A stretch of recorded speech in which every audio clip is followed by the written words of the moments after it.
vestige of the 1930s, with a big front window and deep wooden awnings painted a dark forest green. I leaned against the salmon-pink stucco wall, safely out of foot traffic, and breathed in the hot, steamy mint. It's funny how some herbs have a different effect depending on the season. Mint cools us in summer and warms us in winter. I took a sip. It most definitely did not taste like grass clippings. Much as I love the holidays, I've always hated to rush the seasons. I dragged my feet on turning the shop into a winter wonderland, wanting to savor the baskets filled with mini pumpkins and warty gourds we'd bought from the farm stalls and the bouquets of sunflowers and fall foliage as long as possible. But after all we'd lost to what my pal Vinny calls the time that must not be named, there was no holding back the Christmas spirit. Customers had started shopping early and were buying more gifts and spending more money than in years. Call it rational exuberance. Call it a boom for the bottom line and a boost for my own Christmas spirit. It was Black Pepper Friday, as my staff dubbed it, the day after Thanksgiving, and the shopping and eating season was off and running.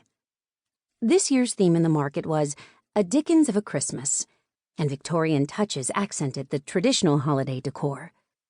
The planter boxes that lined the roof of the main arcade brimmed with greenery and giant red bows, neatly trimmed evergreen standing guard behind them. Below hung strings of light in the shapes of fruit and vegetables. Okay, the lights weren't quite in keeping with the theme, but they were perfect for the oldest continuously operating farmers market in the country. Seattle weather can be nasty this time of year, cold and wet and windy. But today was clear and dry, a shopkeeper's dream. The crowds packing the sidewalk parted briefly, and across the cobbled Pike Place, the market's main street, I spotted a young woman in a full-skirted Victorian dress, blonde hair in a snood, a plaid shawl around her shoulders.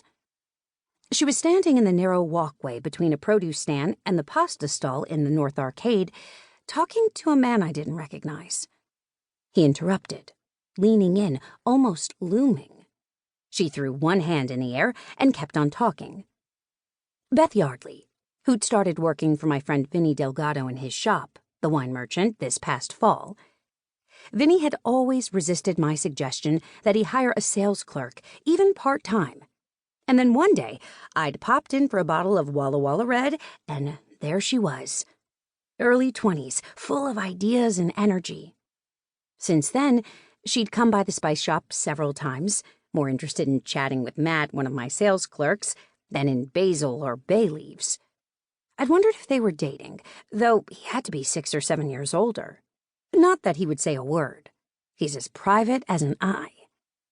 My employees had been adamant about not dressing in costume, to my relief, sticking with the black and white scheme that matched our shop aprons.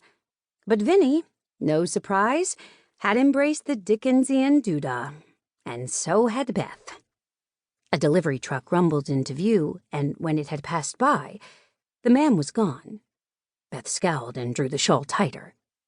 Then she stepped into the sea of traffic that filled the cobbled street, bobbing and weaving between the shoppers and browsers, and the cars foolish enough to attempt driving through the market, and disappeared from sight. "Where's Matt?" I asked. It was nearly closing time, and I counted on him for some of the messier tasks like emptying the samovar and hauling out the trash and recycling bins. "He ducked out a few minutes ago," my assistant manager, Sandra Piniella, said, gazing at me over the tops of her red and white striped readers. "Said he'd be right back." Curious. He'd been late from his lunch break, to my surprise. Matt had joined the staff 6 months ago, and he'd proven highly reliable. His retail instincts made him an asset, especially considering that he'd barely known black pepper from red when I hired him. I hoped the disappearing act didn't become a habit. When we were this busy, we needed all hands on deck.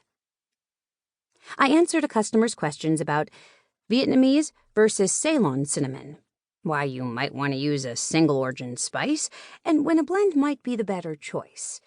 Gave her samples to sniff and taste.